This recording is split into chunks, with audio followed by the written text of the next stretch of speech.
I'm Julie Herman of Jaybird Quilts, and welcome back to the Night Sky Sew Along. Today we're going to go over fabric placement and layout. Additionally, we're going to sew a sample block. A sample block can give you an opportunity to hone your skills and make sure that you're comfortable and you have cut everything accurately and your piecing is going well before you go ahead and piece all of the blocks for your quilt. So let's get started. Each set of 4 fat quarters makes 6 blocks. Generally, I recommend that people use the light colors on the inside with the dark colors on the outside for 3 of the blocks, and then the reverse for the other 3 blocks with the dark colors on the inside and the light colors on the outside. This rule can be bent, however, and you can go for a scrappy look or just mix things up. For example, in this quilt, Tuliping chose 4 fat quarters for each set of 6 blocks. Instead of always keeping 2 colors on the inside and the other 2 on the outside, she mixed it up and rearranged as you can see. The 3 blocks in the top row here all have blue in the center, but they also each have a different color paired with the blue. When laying out the blocks for the original Night Sky quilt, I wanted a scrappy look. I started with the top row and placed 1 block of each color. From there, I worked to make sure that the same color block did not touch itself at any point in the layout. You could choose to follow the same formula, or you can arrange them in color order. It's all up to you. Layout directions are on pages 10 and 11 of the pattern. It's important to pay close attention to the diagrams and to your blocks when laying out your quilt. Easily, you can end up mixing up the blocks as seen here. I had this quilt pieced by a sample maker before the original pattern was complete, and unfortunately I did not provide enough directions. The quilter ended up placing mirror images of blocks next to each other instead of opposites. As a result, instead of every other color, if you look clockwise around the center of the block, you see light, dark, dark, light, dark, dark, or in some of the blocks you see dark, light, light, dark, light, light. It is still a nice block, but not how it was designed to be put together. These are 2 of the blocks for the quilt that I plan on making. I chose 4 fat quarters and I'm planning on making the baby size, which means that my quilt will have 6 blocks. 3 will look like this and 3 will look like this. Keep in mind you have options. The pattern is written for 1 pair on the inside and that same pair on the outside of the other block, and then the reverse. That being said though, this is your quilt. You could do something like this. You would end up with the same fabric touching itself, but that's your choice. You could make a block that is almost all pink by moving these over. That gives it a different look. You could even do something like this. I'm going to move these back.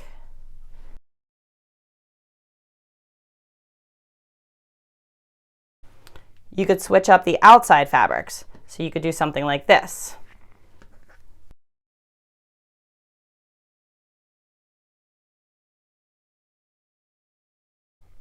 If you think of these as like puzzle pieces, you really have unlimited possibilities of how you can mix things up.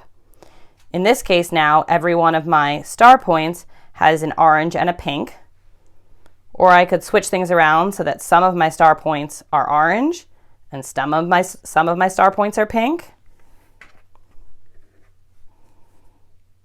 There really is limitless possibilities.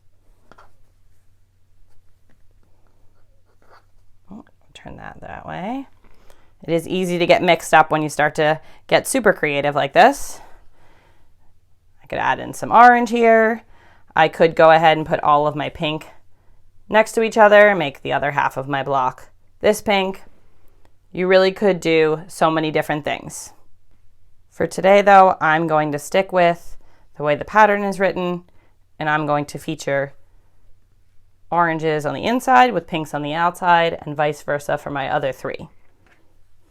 So now that I have these back in the correct positions, I'm going to go ahead and get started on a sample block. I'm going to make a sample block today using these fabrics. Let's get started. The first step that we need to do before beginning to make a block is to gather all the pieces that we need for one block. This is all listed on the top of page 8 in your pattern. Once you've gathered all the pieces, begin with the half triangles. Here I have right half triangles of background and left half triangles of one of my feature fabrics. I have my machine set to a scant 1/4 inch seam. A scant 1/4 inch seam is just one thread over of a 1/4 inch.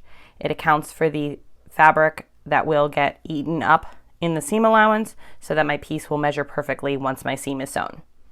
I'm using a medium gray Aurifil thread. 2600 is my favorite. It tends to blend in well with everything. If you are piecing with things that are predominantly blue or black or red, you may want to choose a thread color that will blend in well with the fabrics that you are using. Now I'm just going to go ahead, put these two together, right sides together, and sew my scant 1/4 inch seam.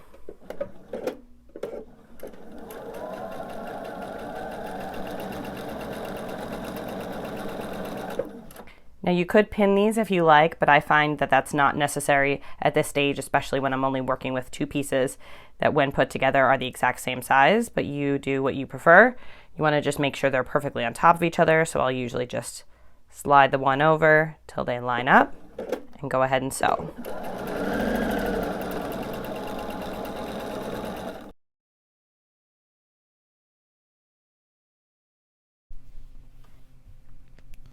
Now I have my right half triangles of one of my accent fabrics and my left half triangles of my background, and I'm going to repeat the same steps to piece these together.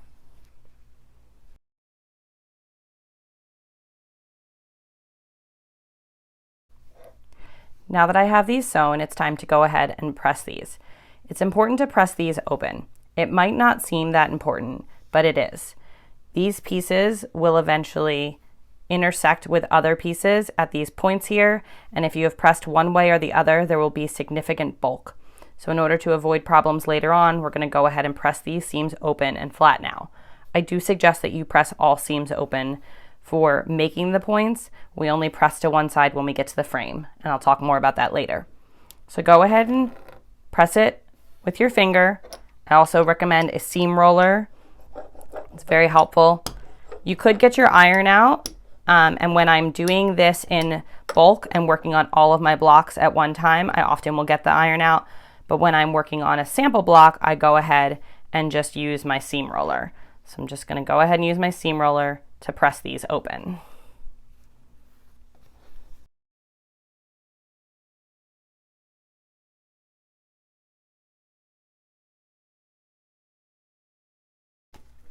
Now that I have these pressed, the next step is to add in my diamond to create my triangle units. You will use diamonds from the same color grouping, but the alternating colors, so not the two that you've used here. So in my case, it'll be this one and this one. I've chosen to mix pinks and oranges. You might be working with 4 blues, 4 purples, so forth and so on. So go ahead and match a diamond that is not the same colors. And we're going to start by piecing one pieced triangle to a diamond. And this is where I mentioned if you have done previous patterns, you might be tempted to cut the points off of the diamond, but it's not needed here as this is not notched. So we're going to go ahead and flip this piece onto this piece and line up those points. And it'll line up all the way along here. The flat edge will line up here as well. And then this point will overhang, and this will measure, if everything is pieced accurately so far, 1/4 inch in is where that valley is. So we're going to start up here and we're going to sew down to that valley with our same scant 1/4 inch that we used to piece these.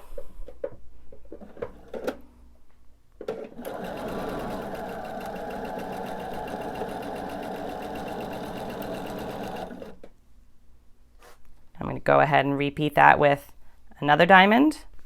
Again, line this up.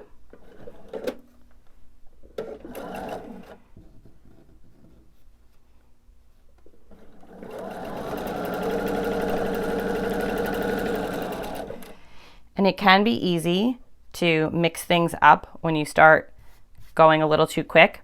You want to make sure that you don't put this one, you don't have your accent fabric touching the point. You always want your accent fabric touching the bottom, like this.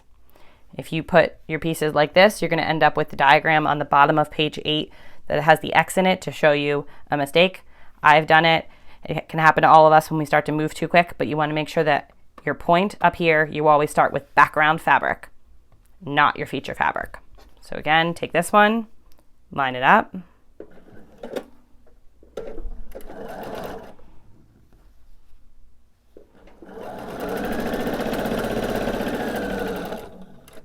And continue this process until you have sewn all of your pieces that have this color to your center diamonds.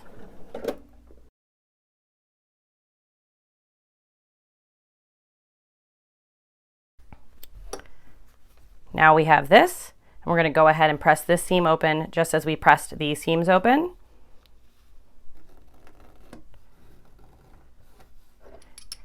Generally at this point, I would go to the iron, especially since we have seams, intersecting seams. That's not going to lay as flat with just my finger and the seam roller. For the purposes of demonstration today, I'm just going to go ahead and use the seam roller, but I would highly suggest heading over to your iron and pressing that properly. Now that we have this pressed, it's time to go ahead and add the other pieced triangle up here. And we should have used all of these, so we shouldn't make the mistake of having these accidentally over here. But a good double check is that you always want to have all background fabric at the point of your diamond that is out. So we're going to go ahead and sew this piece onto this piece, and it's easiest to do if we rotate this around and flip this right sides onto here. And we're going to go ahead and use this dog ear from this piece to help us align this piece properly. We're going to put that dog ear right on top, that point, and then we're going to have this point overhanging here, just similar to what we had on the other one, and that's 1/4 inch in. So that valley down to this valley, if we sew valley to valley, should have a perfect scant 1/4 inch seam.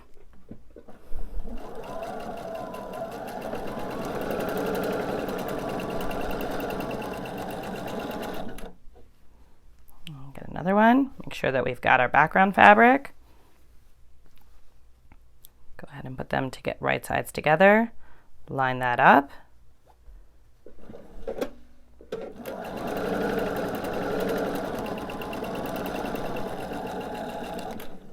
And we're going to continue to repeat that until we've done it with all of them. I'm going to go ahead and take this first one off so we can see how it looks.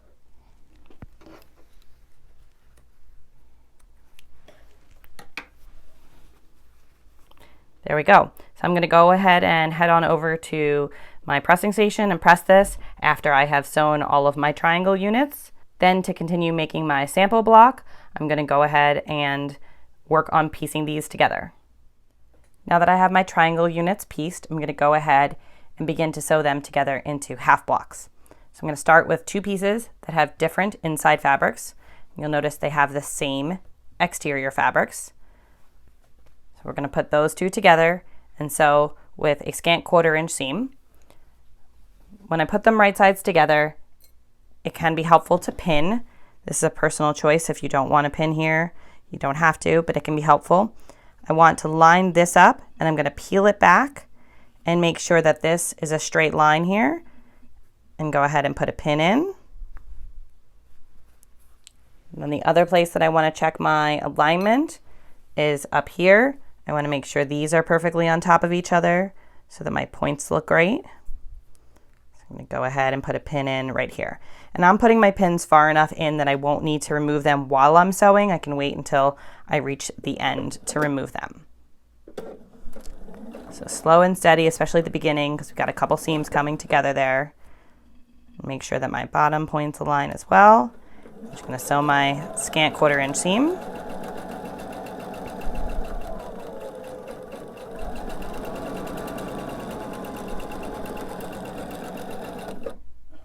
I'm just going to sew onto a little scrap of a leader ender here so I can take that piece off and we can take a look at it.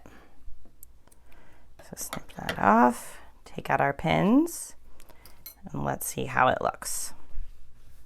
And that looks great.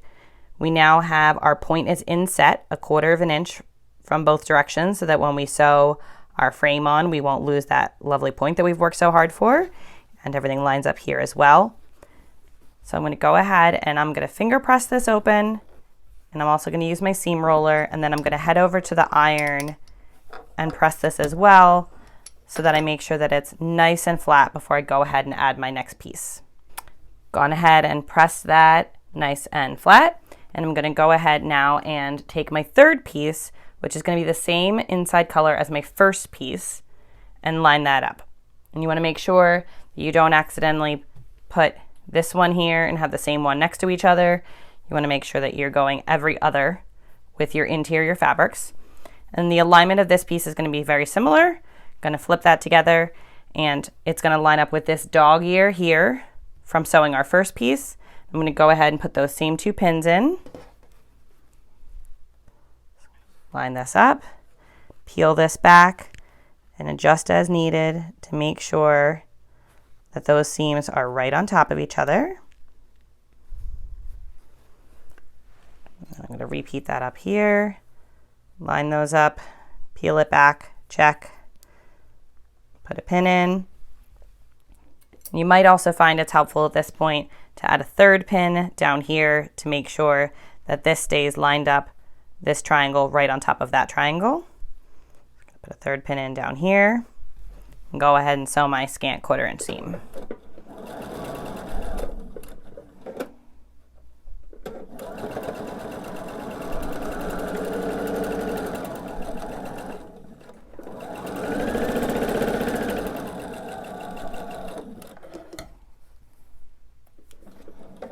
Sew back onto my scrap. And let's see how this looks. Take out those pins. You never want to sew over pins, so make sure that they're far enough in or that you remove them as you go. And there we go. Again, our points are 1/4 inch in. And as you can see, if you look really close, things are off a tiny bit here, but that's within my margin of what I'm comfortable. If not, I would go ahead and undo this seam to correct that. I'm going to go ahead and press that, and then I'm going to take my other 3 triangles and make the other half of my block. And since this half of my block is the mineral, hex, mineral, this half of my block is going to be the opposite. It's going to be hex, mineral, hex, so that when I put them together to make a complete block, I have every other print. If we were making an entire quilt, we would not want to sew these together at this point, as tempting as it is, because that's not how our entire quilt goes together. But since we're making a sample block today, we are going to go ahead and sew these together. What's most important to us at this point is this center seam. We've worked really hard to keep all of our points, and we want to make sure that our fabrics line up here. As a result, we're going to do a hang pin. This may be familiar to some of you if you've done previous sew-alongs with me, but if you haven't, here we go. A hang pin is simply a technique to make sure that we line up perfectly this point and this point when we go ahead and sew. Here's how it works. We're going to take 1 pin, this is our hang pin, we're going to insert it in directly where that point is. So it's going to come out on the other side right where our point is. And we're going to just kind of let it hang there. Then we're going to poke through the same location on the other piece. So right there. And we're going to put these together and let that pin hang there. Now, we can't sew with it like that. It would get stuck in the bed of our machine. So we need to go ahead and add pins on either side before we remove this hang pin. We want to make sure that this stays perfectly perpendicular to the fabric and doesn't shift one way or the other, as it will move our point and things will no longer line up properly. So keeping that perfectly perpendicular, we're going to take 2 other pins and we're going to place 1 on either side. Now you might notice here that this piece is coming through, and that's okay, because what that means is that that is not perfectly sewn in the first place, and this is telling me where we want to line things up. So I don't want to shift this too much and pull this over. If that's where they need to be, that's where we're going to trust and we're going to pin. Now I could go ahead and sew this entire seam, but what I'm going to do is I'm going to sew just this little section. I'm going to pull the pin out, and I'm actually going to lengthen my stitch length just slightly. in case I need to remove this stitching. And I'm basically going to baste with my thread, and I'm going to sew along here and confirm that that point lines up. And if it doesn't, I'm going to remove this thread.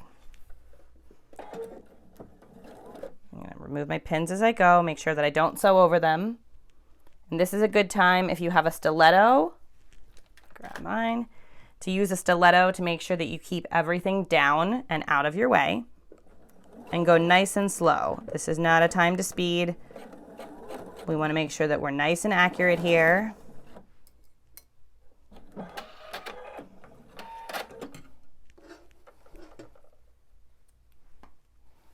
Okay, so we're going to open this up and we're going to check it.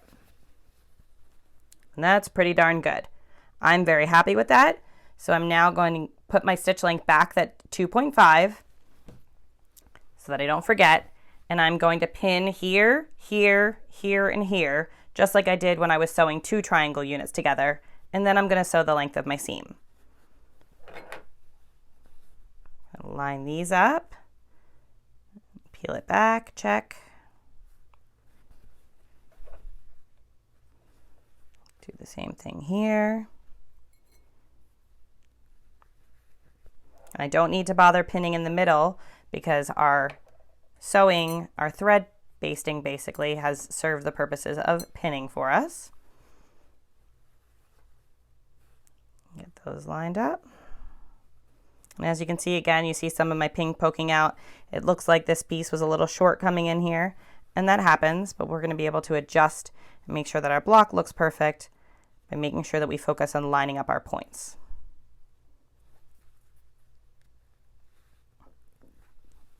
And our last location to pin.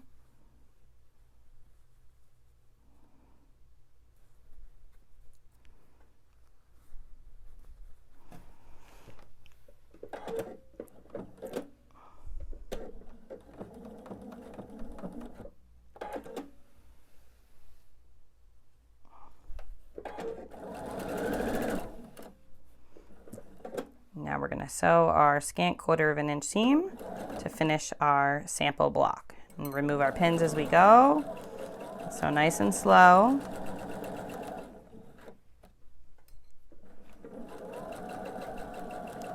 And then we're getting close to where we already sewed, and we're just going to basically sew right on top of that. I'm not going to take that thread out, there's no need. And as you can see, this piece poking out here, I'm going to focus on staying lined up with that and not worry about the inside piece. Use my stiletto to get those out of the way.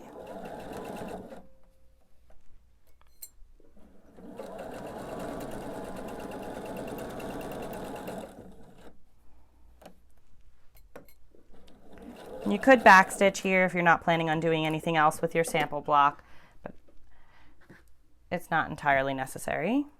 Okay, let's take it off and see how it looks.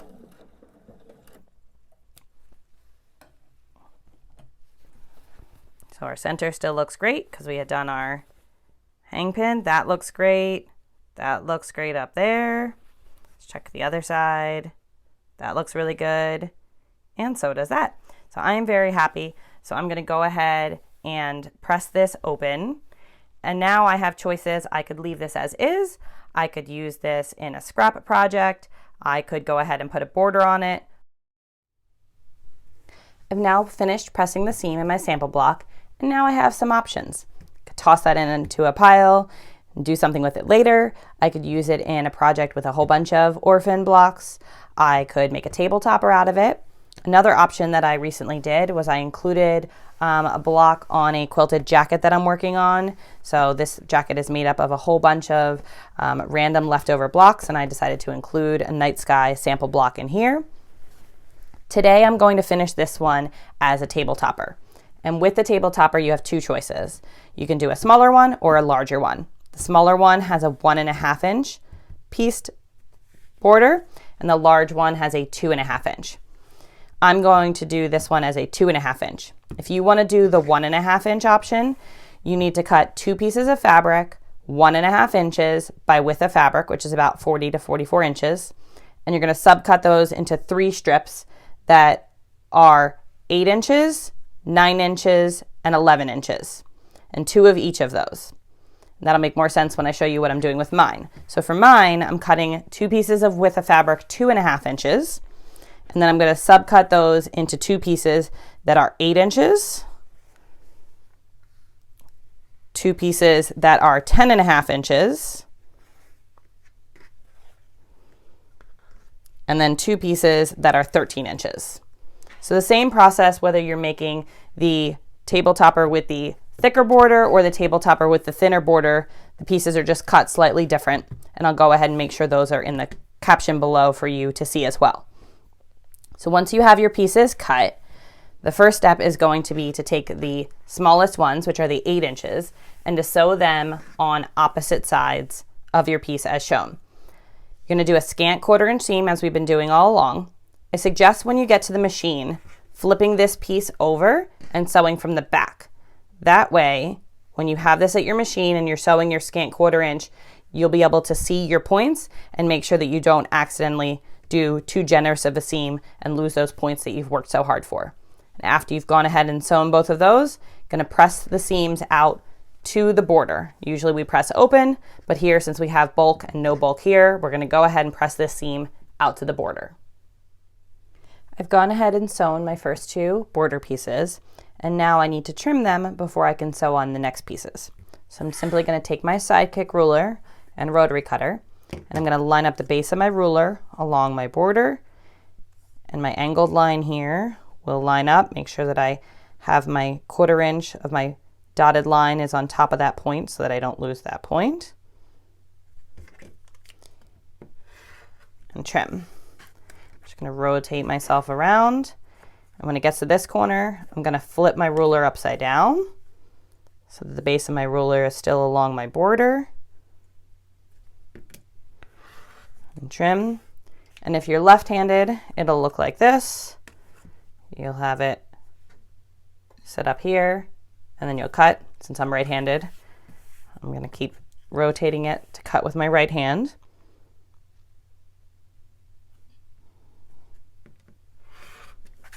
I'm going to trim my 4th one off.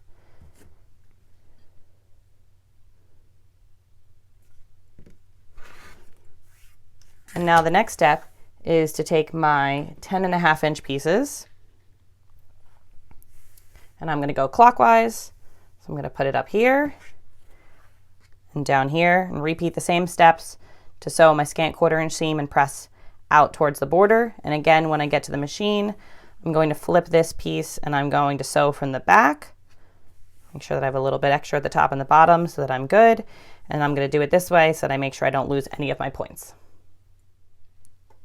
I've sewn my second borders on, and now I'm going to go ahead and trim them the same way.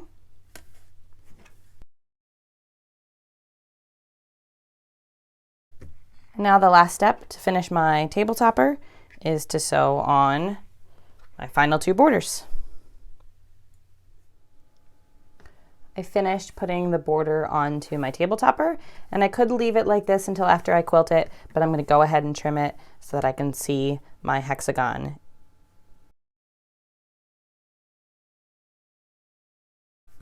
Sewing a sample block can help you gain confidence before jumping in to piece an entire quilt. I hope that working on a sample block does that for you. This is also a great opportunity to practice quilting, test out some things in a smaller area. I'm here if you have any questions. Thanks so much for tuning in here today. If you've enjoyed this video, please be sure to like it, share your comments with us, and subscribe to this channel. You can also turn on notifications for this channel to receive an alert when new videos are available. We would love to see your night sky practice block. Share it with us on social media using #NightSkyQuilt so that we can see it. Thanks again, and we'll see you here back next week to work on piecing our triangle units for our quilt.